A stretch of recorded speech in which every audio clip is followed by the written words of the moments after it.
Good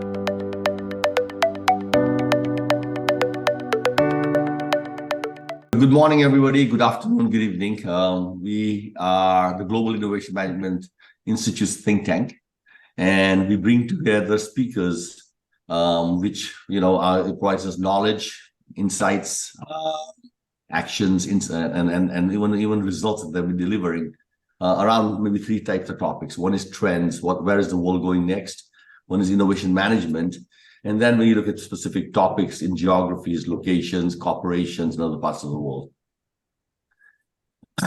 Today's speaker is really important for all of us because it lays the foundation of human beings, our kids, as they go through school, into the education system, and then eventually they graduate. Are they prepared to actually be ready to go into college, to be able to work in our industries, to be able to see to be able to be successful as good citizens? So why don't we introduce our speaker today? Why don't we bring him on board? His name is Jeewan Chanicka. And Jeewan Chanicka is Director of Education at the Waterloo Regional District. Now, for those of you who don't know Waterloo a lot, Waterloo is the equivalent of what Boston has in the MIT region of Kendall Square. This is where some of the best schools are, the best colleges, the best startup companies, technology companies, and everything. So here, you have the smartest people all coming together and building an education system for their kids. Jeewan's going to talk about that today. Building the world's most innovative school district, case study on innovation as a driver for transformation.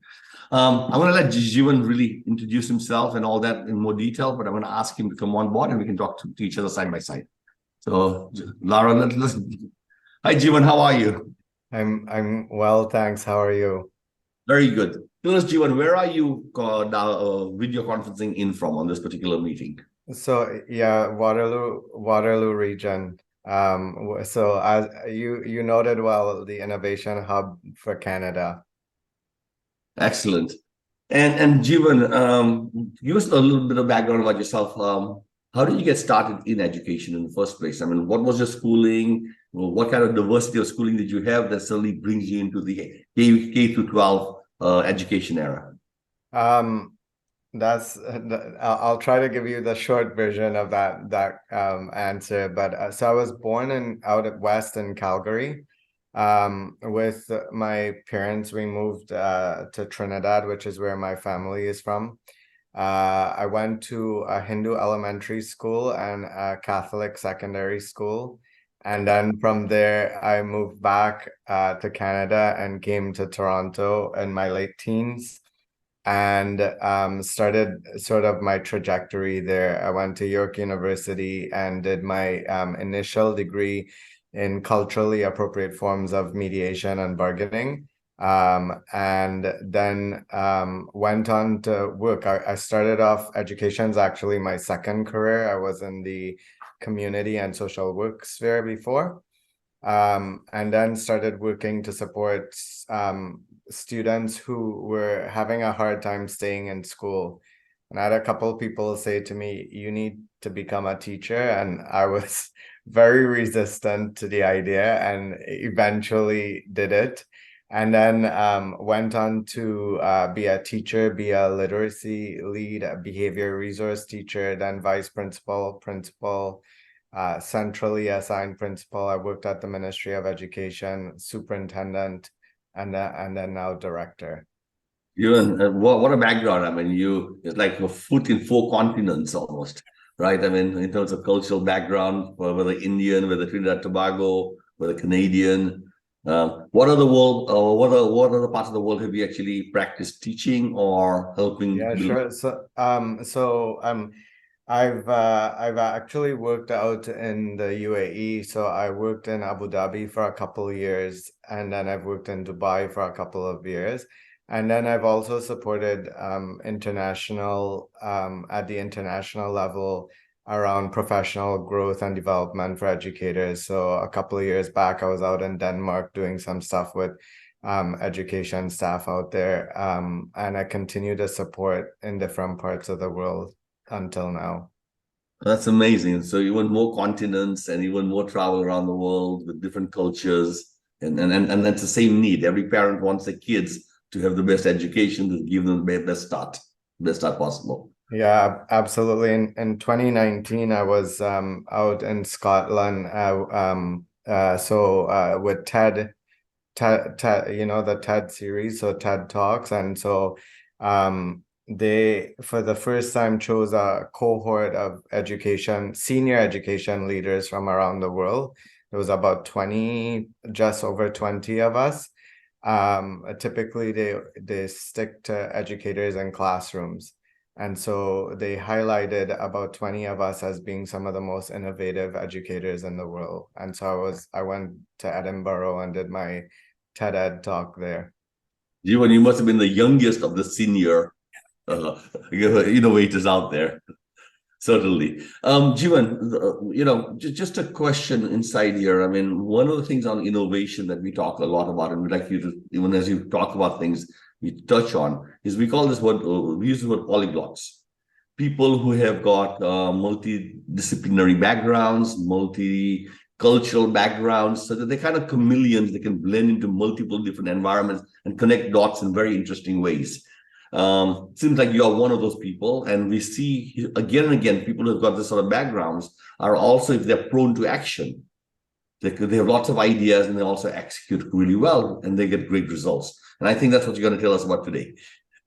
And that's what I'm hoping to share is a bit of the journey. I think, one of the things that I talked about when I was in Scotland was the fact that interestingly, especially in the Western world, education has not served all children equally well. And there's been a type of conceptualization of education that has been really anchored in the industrial period of the world, where you send kids to school, there's a lot of rote memorization. They give you back some facts, and we call that education. And if you've gone through the O-level, A-level system, if you've gone through any of the systems really, or the majority of them, that is the model. What we've Excellent. tried to do,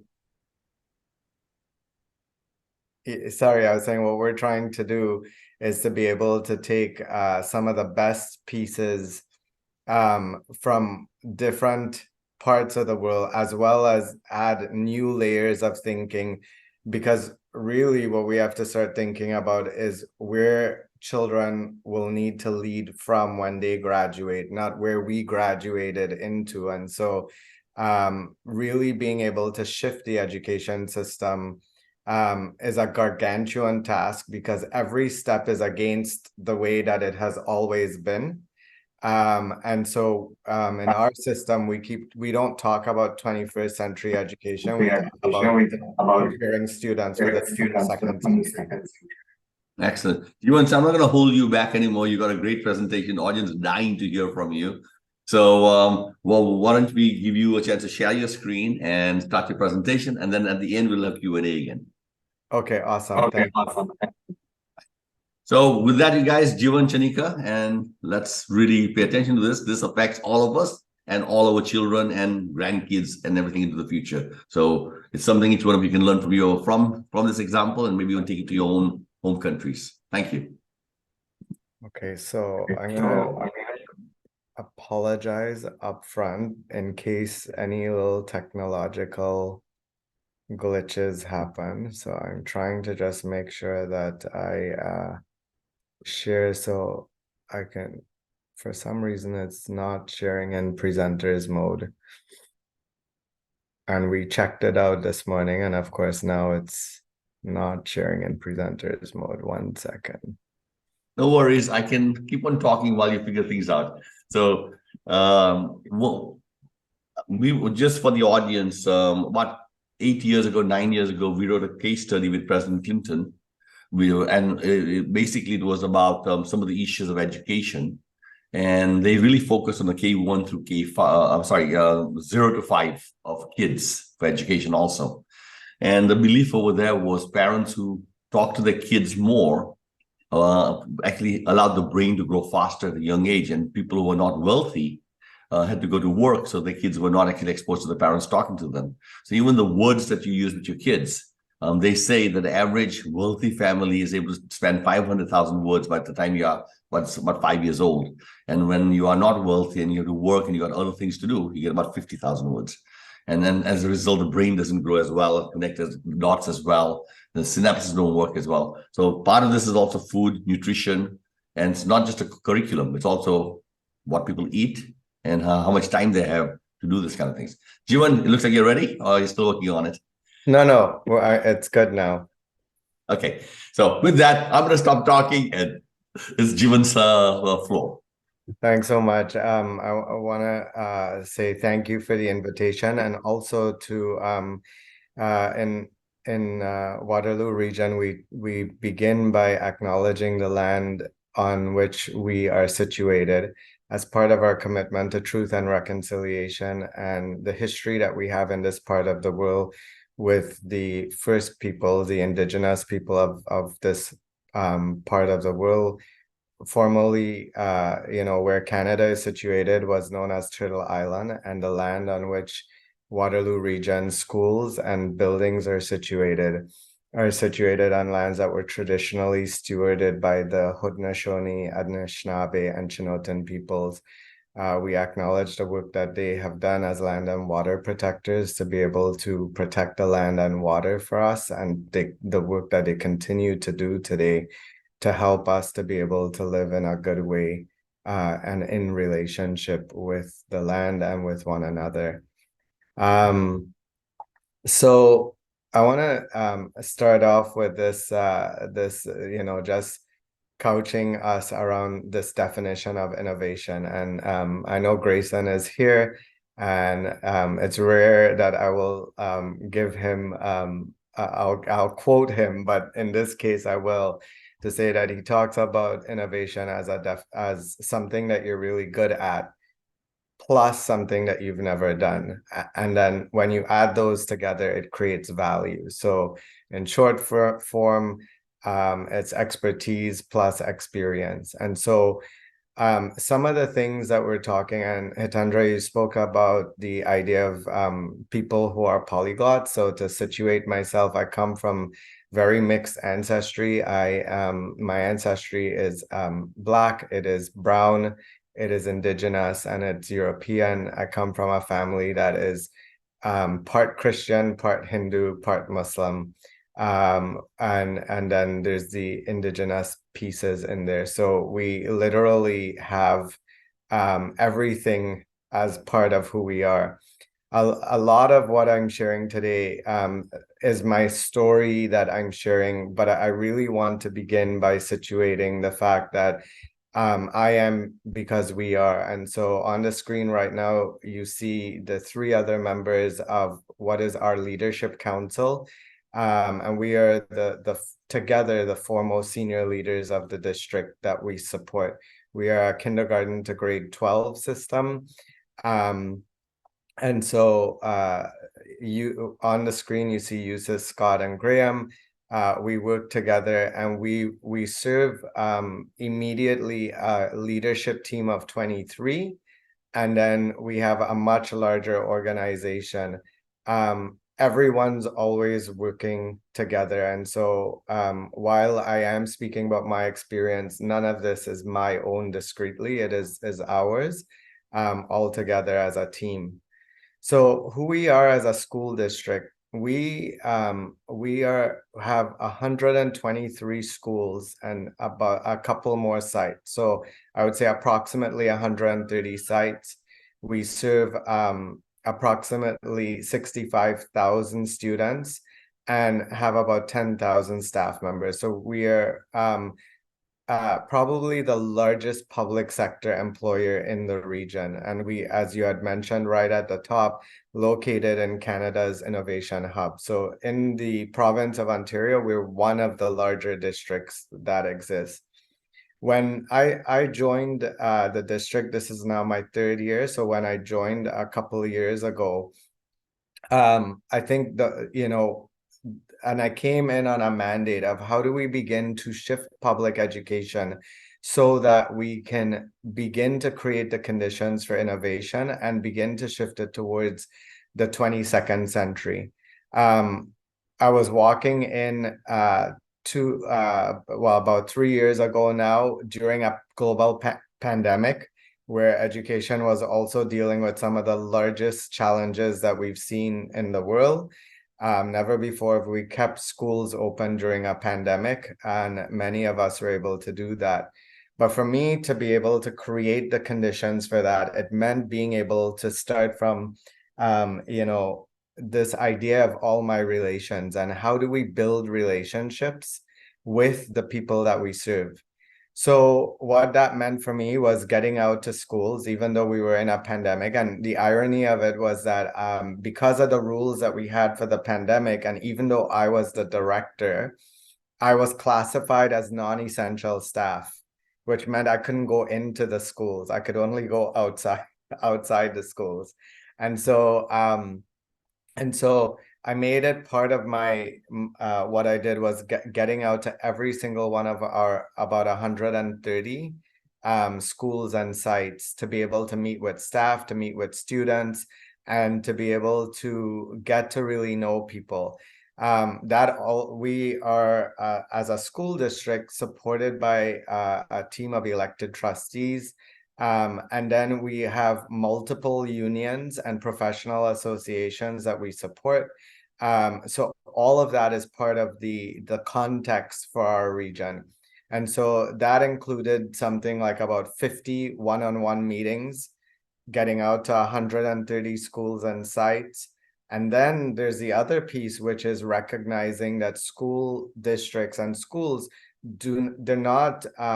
they don't exist in isolation, which meant starting to develop relationships with community members. And so in that first year, I had about 50 meetings with different community and municipal partners to begin to understand what their understanding of us was, as well as what were some of the things that we wanted to work on.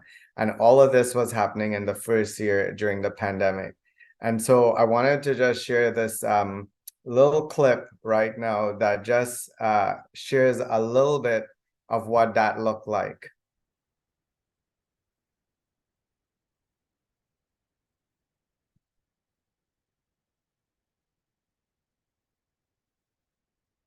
The goal for me doing the school visits was a chance to be able to get out and get to the schools across the region. I mean, was a chance to get to know the region. I believe that from a place of leadership, that leadership is about service, and I couldn't see myself making decisions on behalf of the people that I serve without having gotten out across the system and meeting people. But especially during the pandemic, it really was a chance to be able to get out and meet staff and students and to say thank you to them for doing everything that they've done. They've been doing, they continue to do, to be able to help us to get through this so that students can be back in schools. School staff, all of them, whether they're in the office, whether they are administrators, they're custodians, itinerant staff, staff who are, going from school to school, speech pathologists, like psychologists, social workers, our outdoor ed staff, all of them have really worked really hard, and they've been the frontline workers, another set of frontline workers through the pandemic. With all respect to the medical frontline workers, school-based workers and the ones who've been supporting schools have been the other set of frontline workers that haven't really gotten the acknowledgement that they should have. And it was a small thing that I can do to try and get out and meet staff and meet students and to be able to say thank you for everything that everyone has been doing to help us to get through this. And, we're now at a point where we're talking about post-pandemic. I would say that this past year has been the hardest one for most of us in our careers in education. And so I just have a deep, deep sense of gratitude to all the staff and whatever capacities that they've been in to be able to say thank you to them and to say thank you to the many staff who work behind the scenes who aren't in schools, supporting schools. And of course, the senior team who have been working through their weekends and their holidays. We have not had any time off at all because of the nature of how things have unfolded. And of course, I have to say thank you to my executive assistant, Elaine, who, without all of her work and leadership, I wouldn't have been able to get out to schools. I feel such great pride. I'm excited about the fact that it's the last day, but it's not really the last day. It's the last day of this version of school visit, and I'm looking forward already to the next set and the next version. I've met thousands of staff and students through the visits, and it's been absolutely incredible. People sharing with me their ideas, their goals, their wonderings, their questions, their concerns, their hopes. And for me, like I said to every single student, people introduce me as a big boss. I always say I have 65,000 bosses and I work for them. And so for me, it's that sense of really coming home and getting a sense of the landscape and hearing what matters to the people that I serve. So I'm totally stoked about that, and I can't wait to get the next round going. So you were able to get there in 2 minutes, a quick view of our entire system, and just really being able to think about how we go about creating the conditions to make sure that when we, in a system as large as ours, you would know that any attempt to make change can't come from the top, at least not on its own. You would need to make sure that the conditions were there so that people would be able to feel that they own some of that for themselves, and really being able to think about it. And one of the things that we're starting to see is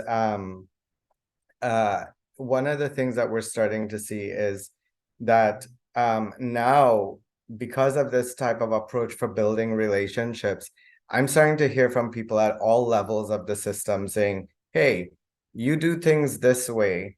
We're on the ground and we experience it this way. Have you thought about doing these other 2 or 3 things? Or what if you change that entirely? And so what we're trying to do is to really create that open conduit for people to be able to really feel that they could come up with us with solutions that they're seeing, and helping us to think about things in ways that we have not been able to do. But relationships is at the core of all of that.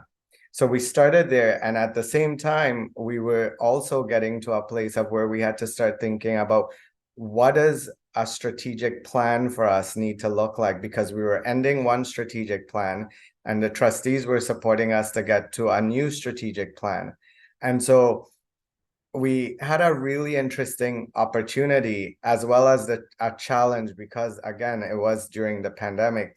How do we begin to develop a new multi-year strategic plan process that would allow us to hear from as many people as possible? And so we engaged in a process with some partners, and we started trying to think about how do we hear from people, and how do we hear from the ones that we never hear from? If you remember my comment up at the top, the reality is that education has not served all students well. And we typically hear from people who understand the way the system works, who know the language, who understand all of our fancy jargon that we use. But the ones who aren't served well, and I would suggest that that's where a lot of the magic lies, because they experience both the good, but they see the weaknesses in the system. And if we stop and listen to those folks, then we begin to get an insight to start to think about how could we do something different. And so the team and I decided that we were going to try to engage in what would be our most ambitious strategic planning process, and the trustees supported us. And we wanted to really center students' voices, as well as hear from as many community and staff members as possible. And so to do that, and you're seeing some pictures with me here on the floor, we started a process that eventually engaged over 10,000 voices. And what we did to be able to hear from as many people was use a multi-pronged approach, and how we were going to hear from families, hear from staff. And with regards to students, one of the things that we did that was new was to try and make sure that we were actually listening to students' voices. And it's one of the most interesting phenomena that I've seen across education globally, is that we do education to students. We don't do education with students. And so adults sit in rooms and make all the decisions that they think is best for students. All the while, students are sometimes ahead of them in terms of things like technology, but they also have a better understanding of the world that they're in and the things that they want to be able to do. And so we worked with a company that is local, and we developed some new tools to be able to hear from students from K to 12. And so what I want to share with for you in this next video is what that strategic plan looked like, and then what it turned out for us. So I'm gonna just play that here. Welcome to the new strategic plan for the Waterloo Region District School Board. I'm excited to share the roadmap that will guide us towards the creation of an educational system that prepares students for success as we move towards the 22nd century. This plan was built using your voices and of those we serve. Parents, families, and community members told us what mattered to them in their child's educational experience using an online survey. And I want to thank everyone who took part and helped us chart our path into the future. Students shared their thoughts and ideas using a similar online survey and through 2 student activities by writing a postcard to the future and by drawing their ideal school day. I was so happy to receive so many submissions from students across the WRDSB. The response was overwhelming. And what was one of our highest levels of engagement and through broad consultation, we heard from more than 10,000 students, parents, caregivers, community members, and staff. More than 5,000 of those were students who were eager to share their voices and shape their educational experiences. Their voices shaped our plan. This is truly the student strategic plan. You told us what you want from a public education system, experiences and opportunities that allow students to excel in the classroom, in their lives, and for their future. We know that many of the jobs that current WRDSB students will have not yet been created to solve problems that we don't yet know. And we need to make sure that the educational foundations that we build with students offers them the array of skills necessary to be successful wherever their lives take them. This means continuing, renewing, and strengthening our focus on fundamental subjects like math and literacy. It also means understanding that those skills alone are not enough to prepare students to be future leaders. We must also support students to develop a capacity for compassion, creativity, and care for the environment and their communities. Together, these skills and attributes will allow students to imagine, innovate, and create a better world. The plan we've built is one that is responsive to what we've heard from those we serve. This is how we can become good ancestors today in support of a future that we dream of together. Throughout the consultation process, we heard how important a sense of belonging at school is for students, staff, families, and communities. Ultimately, this is about helping all students succeed. Students who feel welcome, supported, and represented are students who will have the opportunity to reach their full potential. Working towards this goal begins with recognizing that our system is currently not providing these opportunities for all students, especially those who are Indigenous, Black, or racialized, those who are 2S LGBTQIA+, identifying those with identified learning needs, and those in low socioeconomic living situations. We heard you loud and clear. The WRDSB must be a place where all students have the opportunity to reach their full potential. As we begin to think about how we need to position ourselves for success, we wanted to clarify our focus as the WRDSB with this ethical core. This is our starting point, our key commitment, and the compass that will guide and serve us in how we will make decisions across WRDSB. It acknowledges our key partners and blurs lines to show collaboration between families and staff is necessary for student achievement and well-being. It situates us both within the context of the communities we are currently part of and the global village we're preparing students to be a part of. With students at the heart, this serves as our guide. It represents our commitment to work with all our partners to continually innovate, improve, and surpass the constraints and limitations that we may face. The circle represents the strength of coming together. It is anchored in the wisdom of Indigenous peoples and in many traditions around the world. We are stronger together, and our collective wisdom can help us find answers that, on our own, we may not. Continuing with the idea of the circle, circles bring us in. They keep us together at the same tables. It erases hierarchy, even though some of us may hold more responsibility. This idea allowed us to review our own structures within the WRDSB. We found that responsible service-based leadership does not require a hierarchy. It requires relationships and collaboration.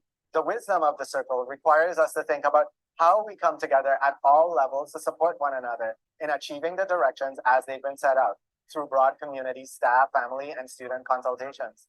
To lead is to serve. This new structure reconceptualizes who's at the top of the organizational chart. It removes the director and instead places students at the top. Service-based leadership means that each circle is an additional layer of support, starting from the bottom up, where the director and coordinating council now sit. Each circle of support can connect and overlap as needed. And the arrow on the side shows that these circles are not static, but that people can support across the organization with the ultimate goal of serving students in the best possible way. As we begin this process of orienting the WRDSB to reach our goals, these two images will guide our thinking and our focus. With students at the center of all we do, we need to engage them and be guided by their voices. We will not achieve our strategic directions if we don't include students' voices at all levels of the organization. So I bet you're wondering how we move the strategic plan from ideas to action. In the coming months, we will share our board improvement and equity plan for the 2022-23 school year. This will show you how we plan to achieve the objectives we have set in greater detail. It will also offer accountability measures to help you see how we're doing. Based on direction from the Ministry of Education, this plan sets out goals in key areas. It's just one way we're accountable to those we serve. Our commitment to transparency and accountability doesn't stop there, though. You were clear about how important this is in our consultations with you. In December 2023 and each year thereafter, we will issue an annual report card based on the strategic plan to let you, families, and community partners know what we have done. Transparency is key as we work together to help find innovative solutions and opportunities for us to collectively do better. There's a lot of work ahead of us, and no doubt we will face unexpected and expected challenges too. With such an aspirational plan, we know at times we will not meet all the expectations. There are times we will deal with the realities of our limitations.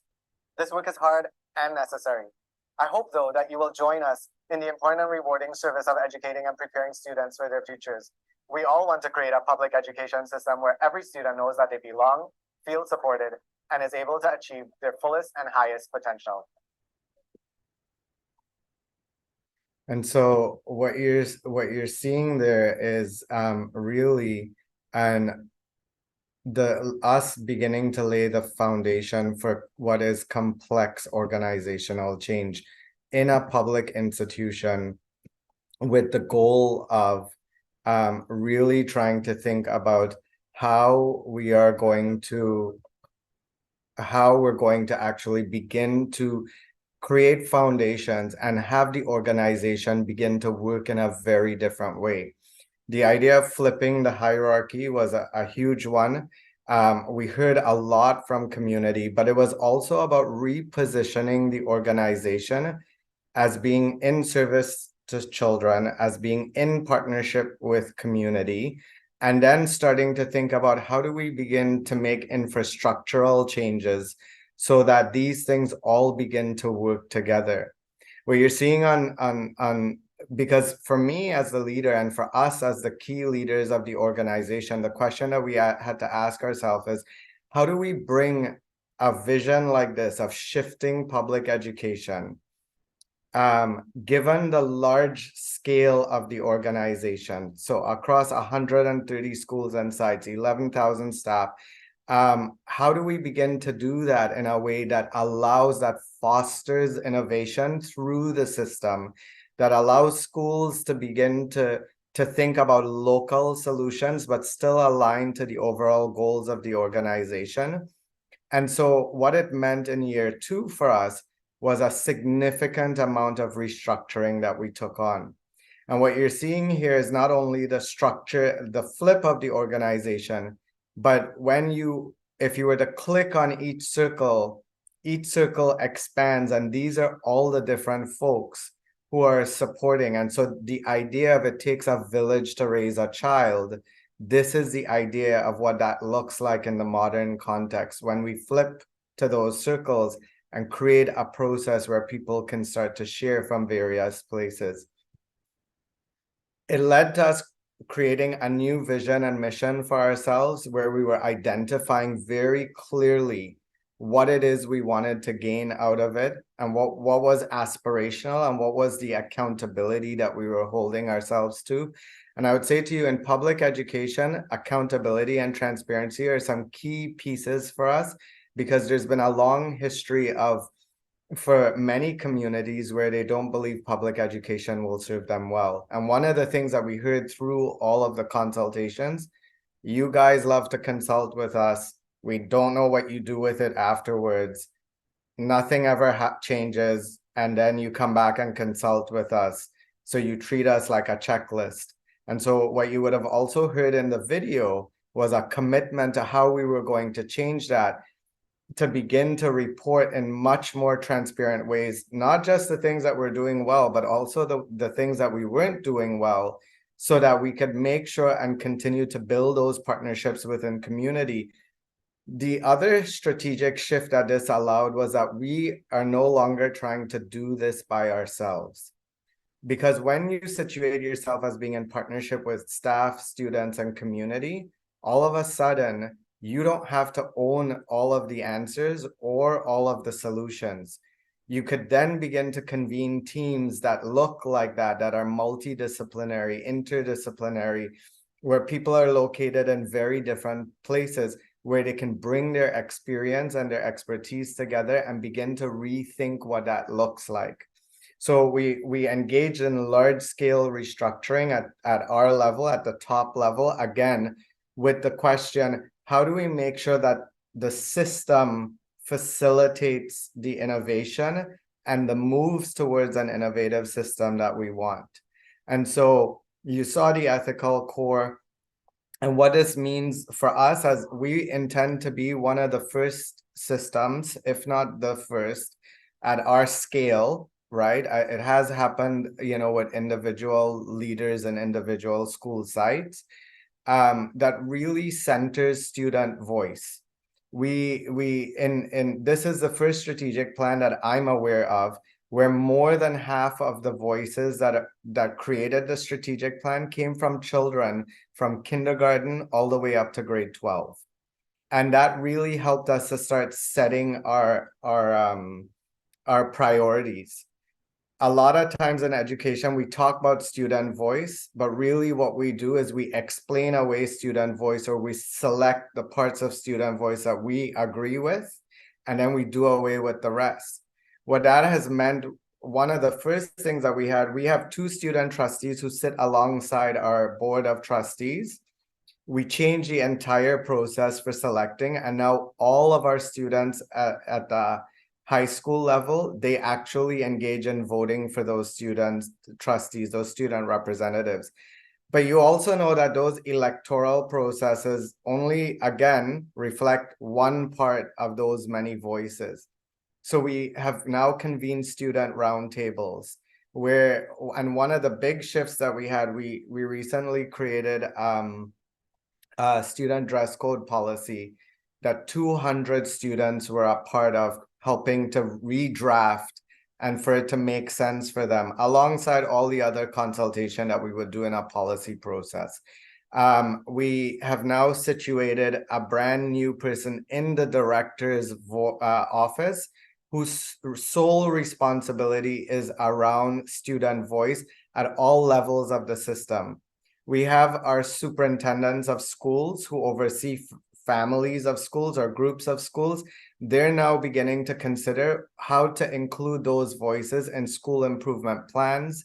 And so at every level, one of the things that we've been looking at is, what does accountability to students look like?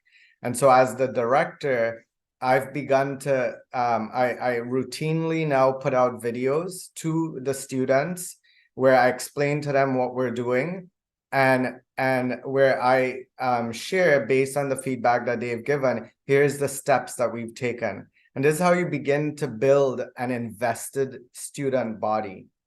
And so one of the things that I've made a priority has been that type of outreach to students.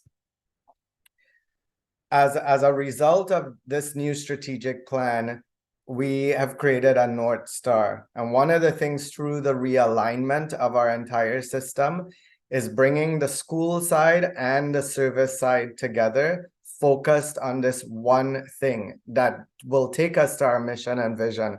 And if you could imagine a system of our size, we have sizable staff who support schools who are not educators or education workers. They're not in schools.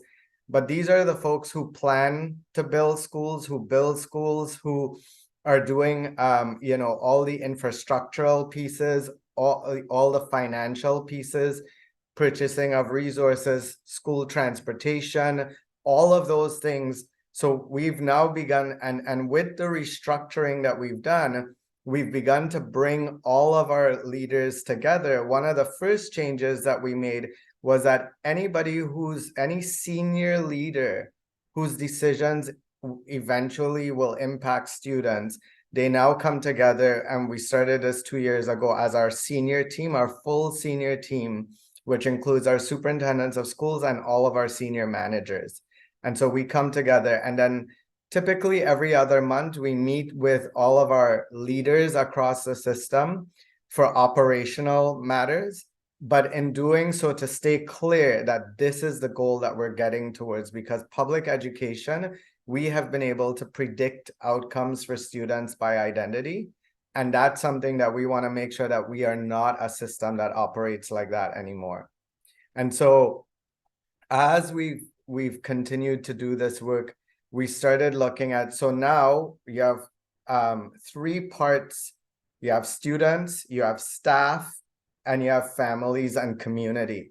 And so what this has looked like on the family and community side is, how do we meaningfully bring in community voices and families' voices in a way where we situate their expertise and experience as being valuable in line with the goals that we have to improve student achievement and well-being? Because who knows their child the best? It would be the families that they are with. So we've begun restructuring all of our supports for families, and we've committed to being very open and transparent. One of the things that we've done in the last year is that we've convened a series of roundtables that we lead, where we've brought in our municipal partners and our community partners. So for one of the key, I'll give you an example. A key issue for us in our region is food insecurity. And it is one of the things that many of our educators and school-based staff, they're always working to try and get food, get clothes for families who need it. And that takes a considerable amount of time. That takes away from their ability to focus on achievement and conditions for learning that will create well-being on the school site. So with these roundtables that we've convened, we're bringing all of our partners together and starting to look at what are the chunks of these pieces of work that they can take on. And then how do we make sure that our bureaucracy, our red tape, because we have a lot in a large system that's highly regulated, allows them to be able to serve those kids and families, which will free up the time of educators to be able to dedicate it to literacy and numeracy, and dedicated to the type of learning environments we want to. And that's one of the places where we partnered up with Smart Waterloo, Grayson, and through some of the work that we're doing with GIMI Impact, and really being able to tackle food insecurity in the region. We have community partners who deal with this from a reactive stance. They recognize the problem and they're there to try and help. But with the partnership that we have with Smart Waterloo now, we're looking at how we can do something proactively. And one of the goals that we share is, how do we create opportunities, for example, to create food forests or grow food on school sites that families could access, so that we can help make sure that families and kids aren't going hungry, because if they're hungry, they're not going to learn. We've broadened the way we engage in community consultation. We've changed the way you could imagine in a system as large as ours, how many different languages are spoken. So trying our best to be able to translate as best as we can. And then I think the other thing that I would say is a commitment to reporting back. And that's something that I would say most systems don't do a good job of. It's done better in the private sector than it's done in the public sector. And so one of the things you heard in the video that about the strat plan that we said was that we are committing, on top of our yearly operational plan that we report back to trustees every year, we are going to issue an annual report card against the strategic plan to the community, so that they could know what they've given us, these directions. Here's how we're doing. And the other thing is really beginning to think about ourselves differently, not as separate from the community, but to begin to see schools as hubs for community development or sites for community development. And one of the ways that that has changed, for example, for us, how we've done things is at our main site, like our when I say our main site, our education center. So not a school where I work out of and many of us who serve schools. There is a challenge in our community with homelessness, and a very real challenge that exists. And oftentimes people won't think that has anything to do with schools. But when you think about the fact that we are part of the community, children are part of the community, this exists in the community, being able to support folks who are struggling with being unhoused allows the community to become a safer place. And so what we did was, in partnership with the city, shared some of the land that we have for our education center with a group called A Better Tent City. So if you were to come to our site and visit us in Waterloo, on one side, you'll see a group of single cabin homes where we've partnered with A Better Tent City, and where we have people who are struggling with all types of challenges that has led them to not have a place to stay or a home to live in. And they're actually living there. And we've helped to set up with the infrastructure to make sure that they, with a goal of getting them back on their feet again and getting them reintegrated into mainstream society. And so we've done some of this. I want to share here one of the things that this is translating to is, how do we create the opportunities for us to be able to then let students really be able to go deep. And so in this is really where a partnership with Smart Waterloo and with GIMI has really blossomed and grown, where some of our mid-level leaders, some of our vice principals, a couple of them, who really took hold of this in partnership with Grayson and Jameeks and other folks at Smart Waterloo region, and really engaged the GIMI Impact curriculum as part of what we're doing. Because on the ground, so I talked about the top level, right, top down, at the bottom up approach is, how do we begin to change the way students are learning in school for the world that they're going into?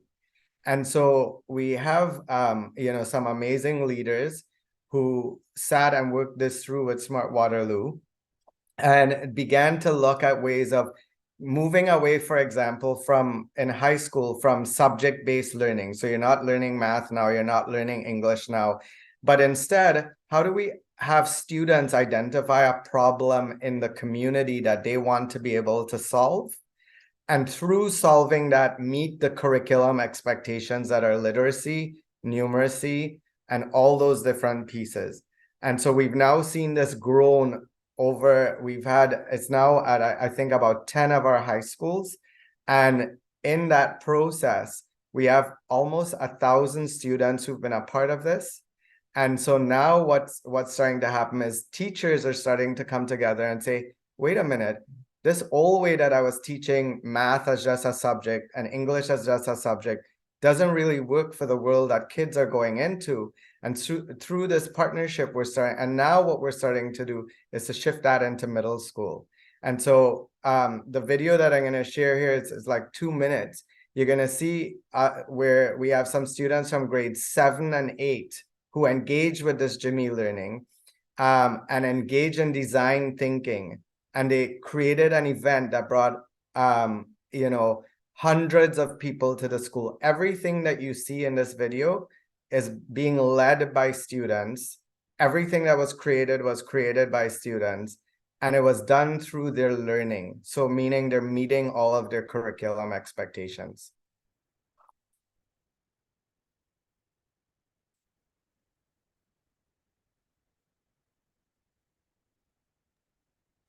Even we're not getting any sound, if you're putting sound in there.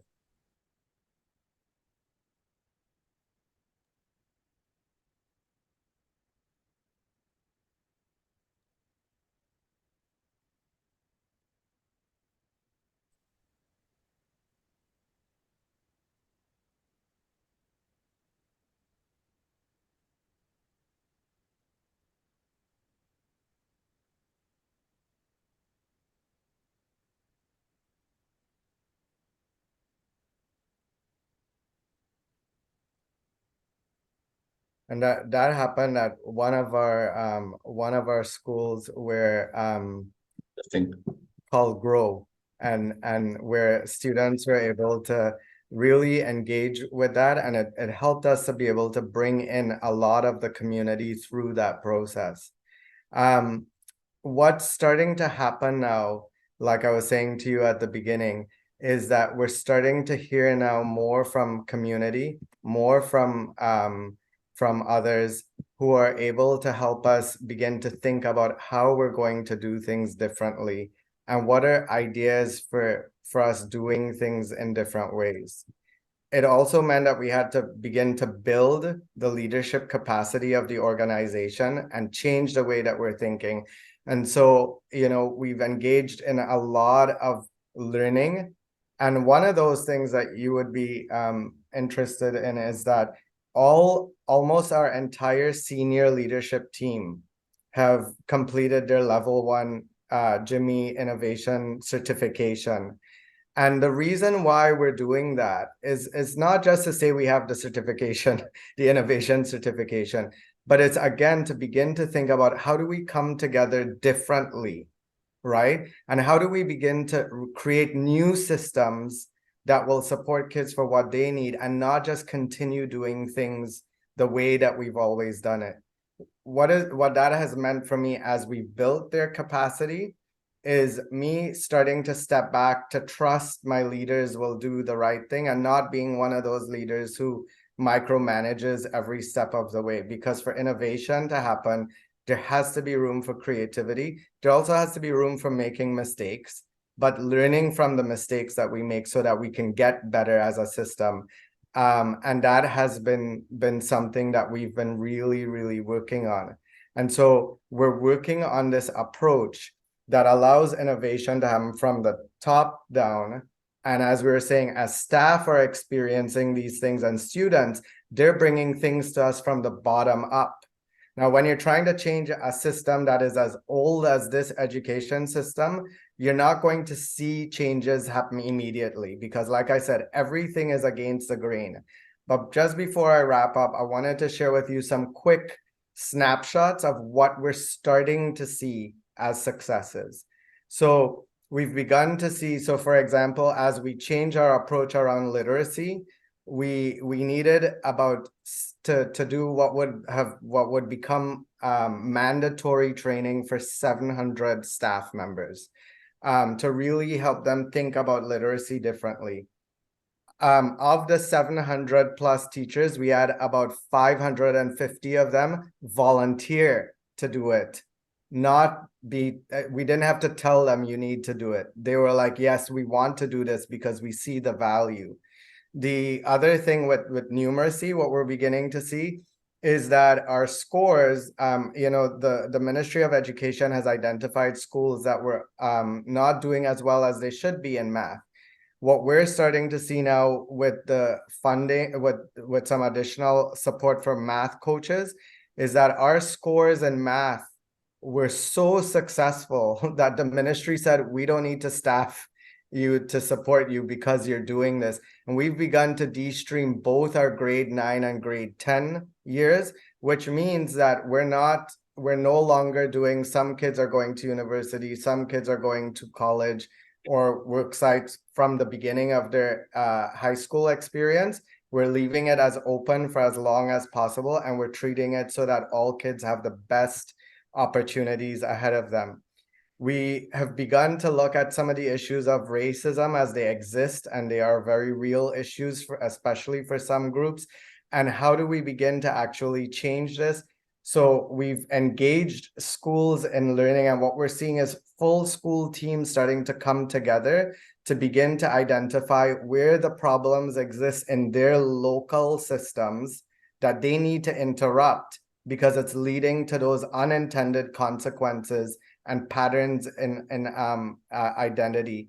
With our commitment to truth and reconciliation, we've done work with all of our across our system. Now our grade 11 English curriculum, we've implemented First Nations, Métis, and Inuit studies, which is around the indigenous peoples of Turtle Island. That's what grade 11 English is for our entire system. We're continuing to look at the partnership that we have with Smart Waterloo. Our senior team is now doing Hitendra, our level 2 certification around innovation. And because that is so practical, because it's about the work that you're doing, we as a senior team, our work is coming together to say, okay, so we've always done it this way. How could we reconceptualize it? And who do we need to have at the table from community, from staff, from students? But how do we begin to work differently in a more integrated way to create the type of outcomes that we want? I mentioned before that we're already with the learning that we're doing in schools at 10 of our 16 high schools, and it's expanding. And that's not expanding because we have said high schools must do it. As it grows, we're getting more and more teachers saying we want to be a part of this and we want to do more. And we're getting more students saying this is the way we want to learn. And so a lot of that programming that we're doing in partnership with GIMI through Smart Waterloo has been excellent for us to be able to shift the system on both sides. Our 5-year graduation rate has remained consistent, but we've seen improvements in our 4-year graduation rate. And what we've started to do is really change the way we offer summer learning. And what we're seeing is an uptick in students participating. So this year, we had another increase in numbers through the summer because here you get summers off, right? So for grade 6, 7, and 8, we had over 200 students participate in grade with 100 on literacy and another 113 around for our multi-language learners who may not be fluent. And then from grade 9 to 12, we have had about 447 students participate, and 99% of them were successful in getting their credits through the summer. And then there's been some other, on our e-learning, our virtual learning, over 2,000 students participating, with 81% of them in their final mark the average final mark for our e-learning students was 81%. So we're starting to see these really amazing pieces begin. And I'm always cautious because I don't want to say this means everything is great, because with large scale system change, you can't flip it in a moment. You have to actually give it some time and you have to keep troubleshooting along the way. But what we're starting to see is really very promising and very, very hopeful. The one last thing that I would say that we're really trying to look at now is when you start trying to do things differently, you have to start thinking about what you measure, because what gets measured is what matters, and what matters gets measured, right? But you can't use the traditional things that you measured if you're trying to shift the system somewhere new. And so we're starting to think about what are the new metrics that we need to create that would allow us to have some baseline. So over the next few years, we could actually understand the impact of the work that we're doing as we begin to shift. When it comes to the conditions for learning, for example, one of the things that we've been sitting with our research folks is how do we measure joy? Because if students have a sense of joy while they're learning, they are going to do better with their learning. And how do we begin to reconceptualize the way we do things?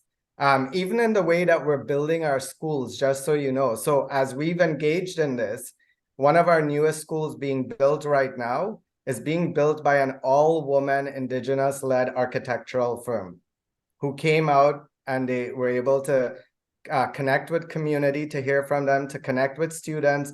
And the design of that building is super exciting. I can't wait for it to actually be built. But again, because we're consulting and we're engaging differently in the work that we're doing.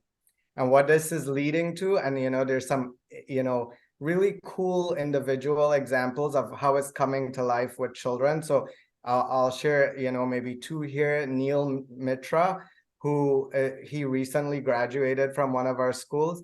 He's right now working on creating a multiplex cardiac testing device that he's developing through his own company that he started called Mitra Biotechnologies.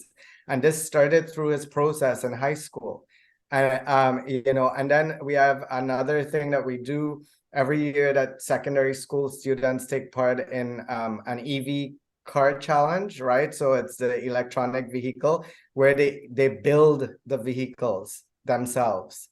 And then it has to go through an endurance racing event to be able to see how it withstands actually being on the road. And so this is my very last thing to share with you, and we're done. We cannot have the first class education if some students are left behind. The transformation that we're leading sets the WRC apart.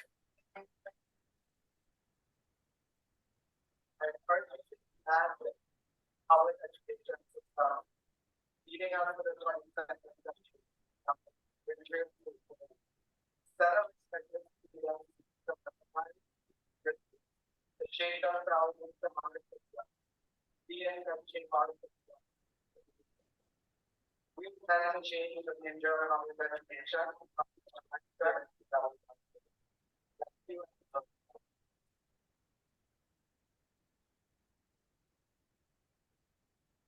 Jeewan, this was a fantastic presentation. Wow. Wow. You guys are really making a big difference. I'm going to just give the audience a chance. Just normally we finish our meeting at 10 o'clock and we are a little bit beyond 10 o'clock. So for those of you who have to sign off, we understand we'll continue recording this discussion and this dialogue, and we'll get the link to you because I think we're going to have some good questions at the over here also. So Jeewan, if you can stick around a few more minutes, that'd be great. Absolutely. So just as we wrap this official section, guys, thank you very much for attending the GIMI Think Tank. We talk about trends, we talk about things which are happening on innovation management, and also some great case studies of what's really happening. This is a great case study of innovation happening in the school systems, K1 to K12, and how they flipped the whole process from getting insights and intelligence from the students themselves and saying, how do we get you guys to get you what's the best way for you to learn, while not sacrificing the core curriculum also that's required to make sure that people are university ready, in addition to citizen ready, in addition to being creative and everything else. So they're adding all these new components in there. Jeewan, chanicka has been driving this thing. It's a great case study from the top down, from the bottom up, and now they're creating a movement. The movement starts with a few schools and they somehow are spreading it out. And 64,000 students at some point will be touched by this thing. I'm assuming, Jeewan, that will be an amazing, amazing achievement. Right? Yeah, absolutely.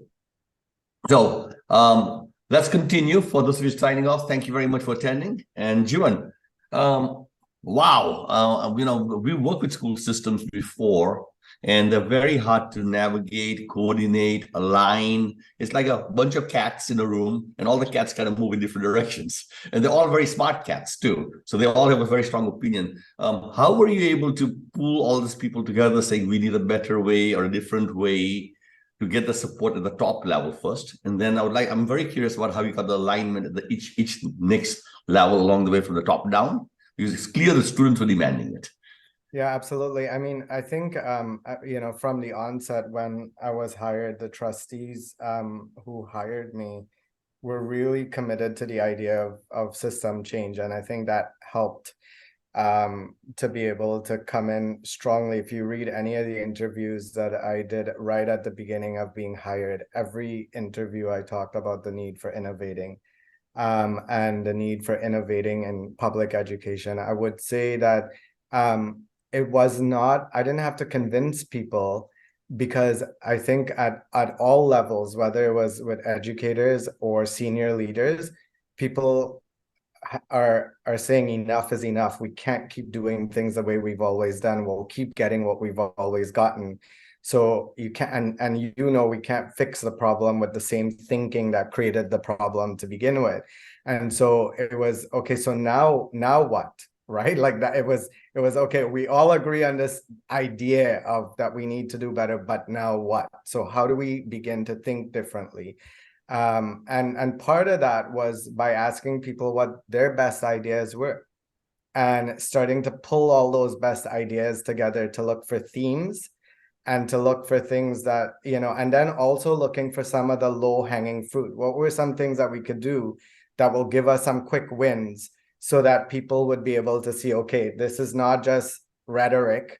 Because I will say, when I started and I was using the word innovation in the beginning, people are like, yeah, innovation. Yeah, we hear about that all the time. No, people say it and then nothing actually changes. And so it was, you know, really trying to be able to drive that we were committed to this idea of innovation. I have a second question on this thing, and in the audience, please put your hand up if you want to ask a question. I'll call you in, and or write your questions if you are shy, and we'll read your question out if it's out there. Jeewan, you are making a system change, and a system change has risks also. As you push on one side, you don't know what else will kind of break on somewhere else in the process. And there's the workload of the teachers, that they have enough workload, usually complain about that. The parents have got a big agenda, usually saying, look, don't teach them this or teach them this. Did you experience any of that as you pushed here? Something else happened, something broke, some stories on that front? Yeah, so we've absolutely experienced pushback. And I would say we're at a very interesting time period where there's a lot of hate in the world and a lot of anger. And so as we're trying to do things, we have had people who have come forward and, you know, misrepresent the work that we're trying to do and try to create all kinds of angst and tensions. I would say those are still there. We've had to be principled and compassionate in the response, and at times decisive. So principled meaning we're not compromising on human rights in any way. Compassionate and understanding that some people are scared or worried because the way they know how it was supposed to be versus what we're saying. So how do we keep trying? And this is the harder part of change management, is it's all the things that's not on this presentation. It's all the things that the quiet conversations that you have. It's the hours and hours of, hey, let's meet, let's talk through this. We're still facing a lot of, you know, very loud voices that are in opposition to things that we're doing. I mean, we're actually getting ready to launch something that we hope will continue to position the work that we're doing through innovation. Where we're going to talk about really revisioning how education could look like. And starting that conversation across the province and maybe even across the country. What would that look like? Here's an easy example for you. In our education systems, and this is all of them around the world, we put kids in classes based on their age. And my question is why? There's a developmental piece that needs to be accounted for 100%. But there are kids who are young, who are working at a capacity far greater. There are kids who are older who would benefit from working with younger children.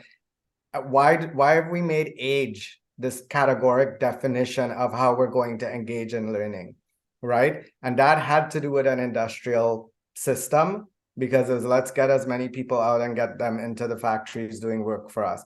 That's not what we want to graduate, especially not out of the innovation hub of the country. So really beginning to have some of those conversations, you know, and really try. We've had a couple of our teachers who've been testing out gradeless classrooms, which again, according to the research, that is the way to move. But when you say gradeless classrooms, people start freaking out and they're like, what do you mean there's no grades? How are we going to know if the child is learning? Well, there's tons of ways for that to happen, right?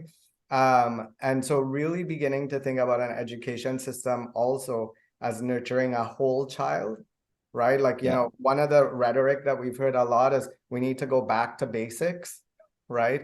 And I was like, we need to make sure that numeracy and literacy is always the foundation of everything that we do. But if back to basics means going backwards, we don't need to do that. Jeewan, this is great. I mean, this is very inspiring and refreshing, and it's all there because we all know this. Our school systems are kind of broken somewhere here and there, and we need that innovation. I'm going to talk a little bit about from the next perspective, as students get into universities or as they join the workforce. We have a hypothesis, and maybe you can validate that or not. We believe that as kids, as they start schools and everything else, they're the most curious, inquisitive humans on the planet. They're the most likely to do hands-on work and tinker and put things together. And that's where a lot of creativity comes about. But by the time they get out of high school or even out of college, all that curiosity and inquisitiveness has kind of declined in the majority of the student body.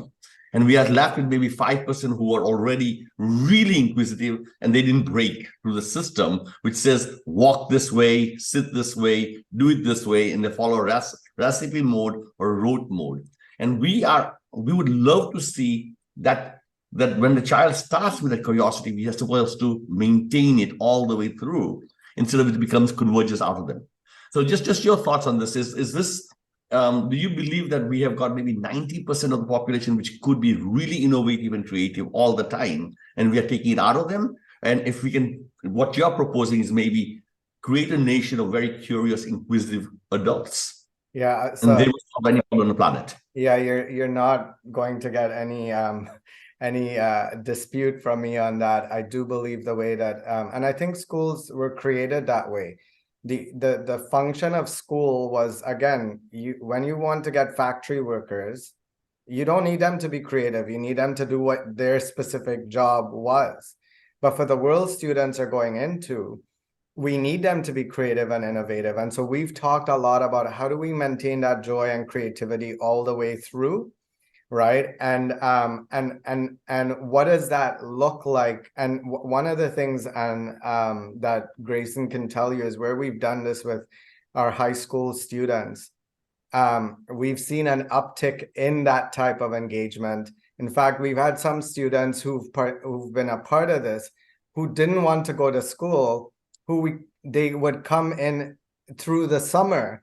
They wanted to come in through the summer on their own volition to keep working on what they were working on. And so we're seeing that as we follow their lead and we anchor them in real world things to think about how do we solve these things, it is doing exactly what you're thinking. And I would say, Sir Ken Robinson talked about how schools kill creativity. I absolutely agree with that. And I think that what our job is in creating a new education system is to be able to do that.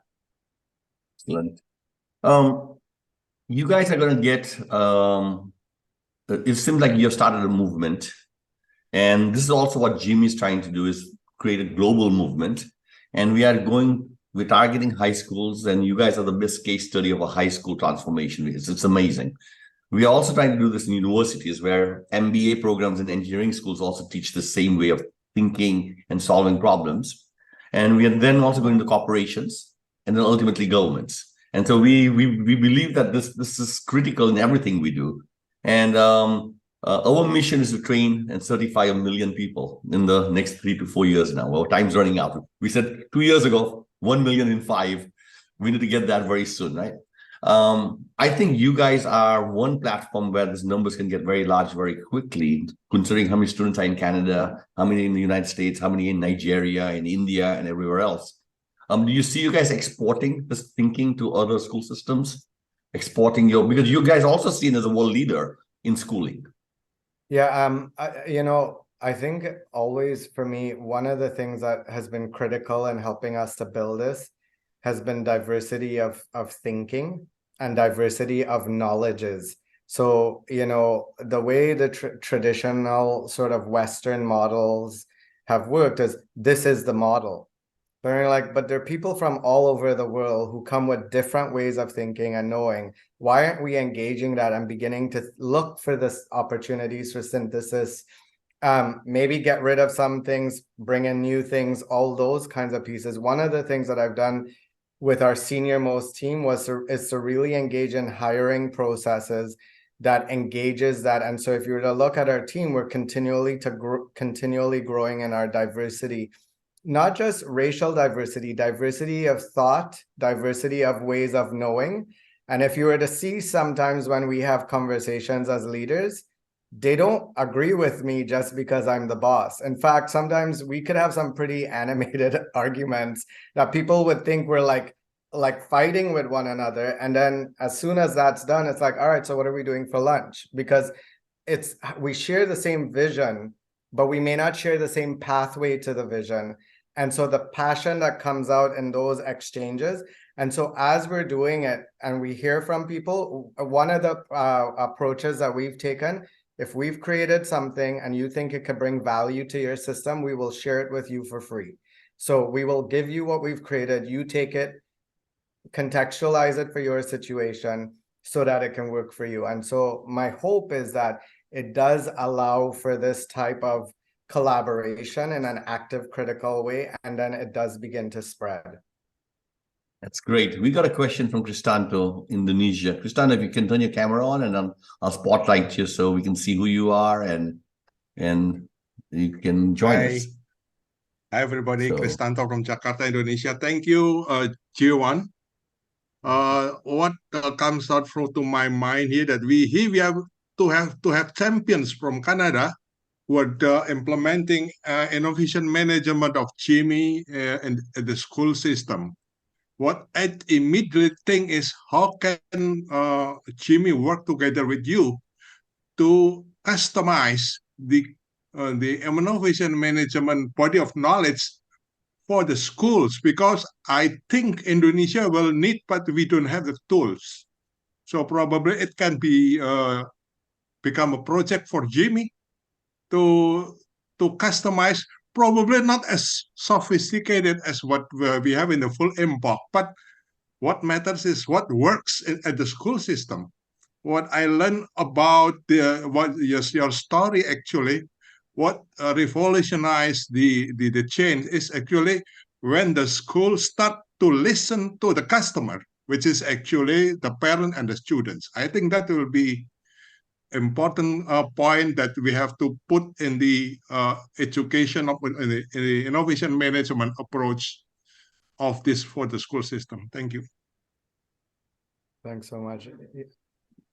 Hitendra, I don't know Thanks. if you want to comment.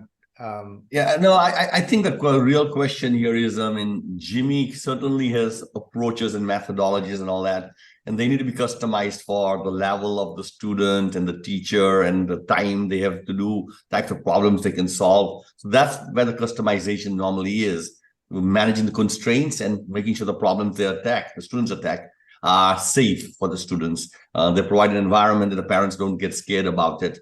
Those are important things, but you guys, I think Jeewan, we do know, and when I was in college in St. Louis at Washington University, all our technology for software and everything came from Waterloo University, and so and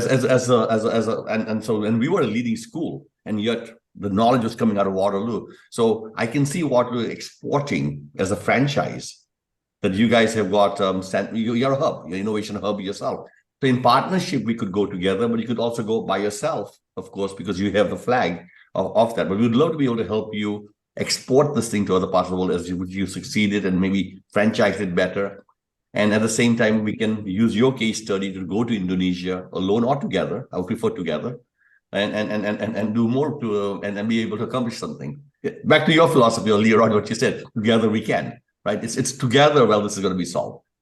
Yeah, absolutely. And I think I would say that, on the front of, thinking about how we work together to customize for education, because I would say that, when we were doing this with Grace and our senior team, we had to spend a lot of time translating a lot of the business things into education in the education world, because the framing was very much that way.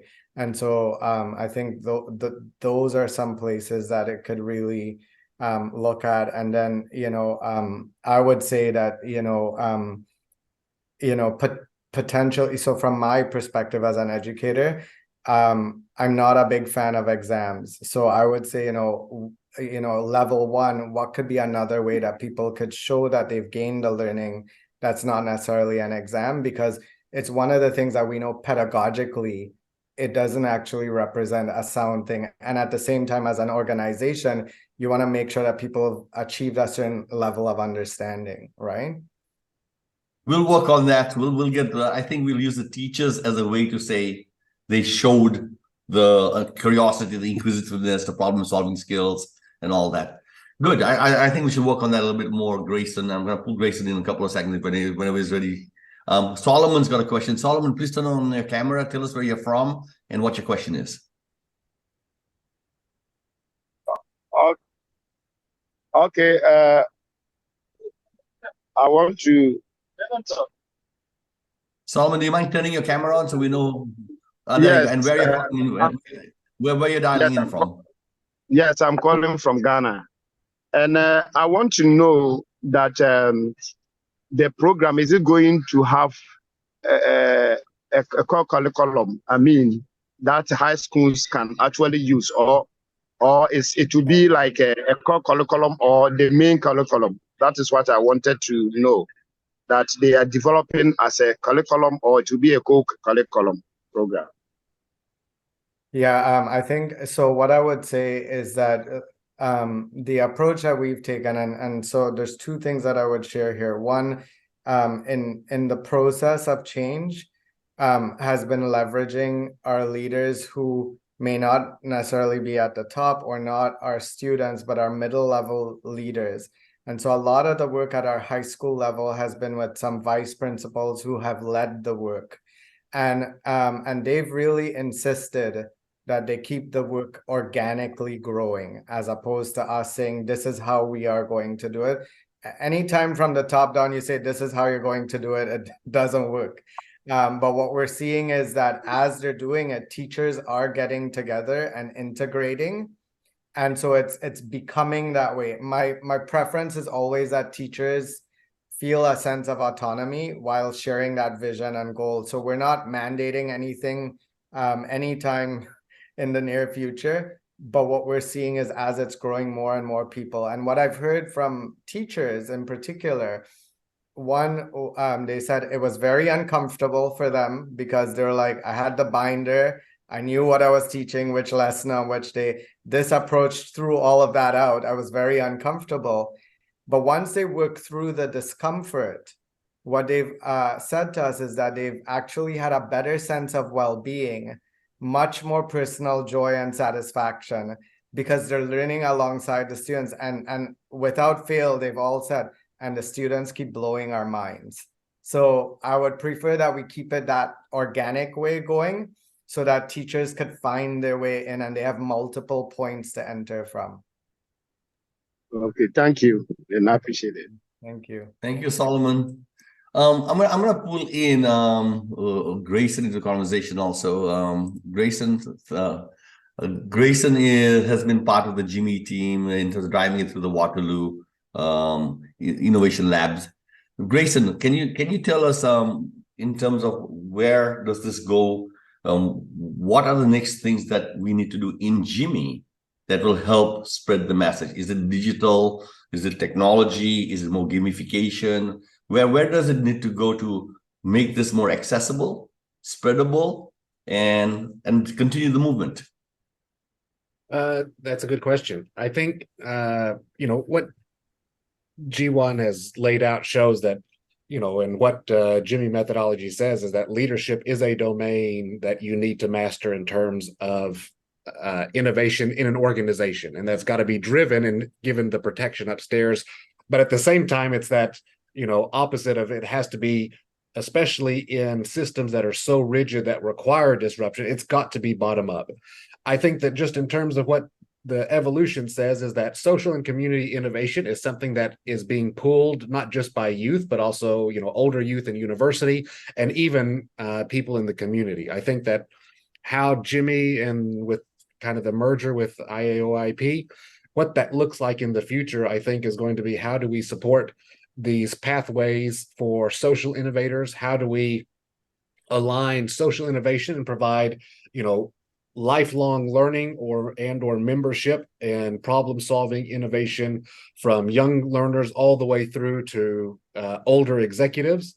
And then how do we start to provide and create a global network of youth solving these problems? Because it's not just youth in Waterloo region who can do this, it's literally youth all around the world. And if there is one thing that being in my current role has made extremely clear, is that to paraphrase Franklin Delano Roosevelt, we can't build the future for our kids, but we can build our kids for the future. And that is where we all need to move, is how do we support them to take power and to take charge as soon as possible, because clearly what we're doing is not really working as long-term sustainability on this planet.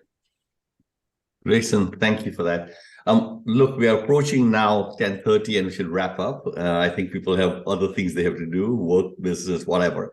So I want to first congratulate Jeewan, Chanicka for what they're doing in the Waterloo school systems.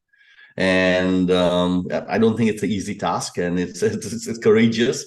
You got to throw your arms very wide, and you got to keep on pushing. And when you stop pushing, things stop often. So you got to keep on enrolling people and engaging people, exciting people, building alignment, commitment. So those things are not easy to do and requires a lot of stamina. And so just want to say, good job, guys, for pushing it as hard as you guys have. And then you get the movement going, where you get evangelists within the next level and the next level across, who become champions for you, and then they become multipliers of the message. That's change, transformation in general. But usually you need to make sure that you're not pushing water uphill. You're hoping that what you have is water is flowing downhill. And as more people learn about it, they allow the water to flow down. And so if that happens, the movement goes. And so I'm excited, and I'm going to give Jeewan the last word as we wrap this meeting up. I would like to see, and I'm just going to make them send out the message now to the GIMI community. I would like to see you guys see what Jeewan and the team are doing in Canada. I would like to see this sort of education happening in Nigeria and in Ghana and South Africa, or whether it's in Hong Kong or in Malaysia or Indonesia or even China, wherever it is. And the same thing for the United States and South America, whether it's Brazil, Colombia, Chile. We have members in this community from all over the world. Imagine if you could get all our kids to continue being creative, inquisitive, and innovative. Imagine that through problem solving, they also build themselves into better citizens. Saying we need to maybe be watchful of racism, watchful of inequities, and watchful for other things together. What a fantastic planet this would be. And so we have an opportunity here to start with our young kids. Let's do it, and let's do it together. And if we can, I think we can tell our grandkids that we did leave behind a great legacy. So Jeewan, with that, I want to give you the last word, and then we'll wrap it up. Thanks so much. I'd probably end by saying, for me, I'm standing on the shoulders of so many people before me. And I always want to, give respect to those who came before and ancestors, as well as the many people on the team. Like, this work is not me. This work is all of us, and it has continually been all of us. I think the desire to actually change public education and education is something that we share. And I think one of the things that we can do is help one another share and amplify the good work that's happening, so that it inspires others to also point to it and say, hey, this is happening here, we can do it here. And that also helps it to grow. So I'm sure everyone's there's elements of good things that we're all doing. Trust me, we have a ton of challenges in a system our size, so it's not utopia, but there's a lot of really good work. And what I shared today, it just represents actually a small snapshot of the work we've done in 2 years. It's been huge, and I'm grateful to all the community, the students, and the staff who've come on board, and we continue to keep working together. So I'm looking forward to us continually partnering and growing this as we go together. Congratulations, Jeewan. Thank you, Grayson. What a great presentation. And we are recording this thing. This will go on the GIMI website, and so you should be getting links soon on this topic. And reach out to Jeewan, reach out to Grayson, and make sure that together we can start making these big changes that we're trying to do. Thank you, everybody. Tune in next week for GIMI Innovation Think Tank. Okay.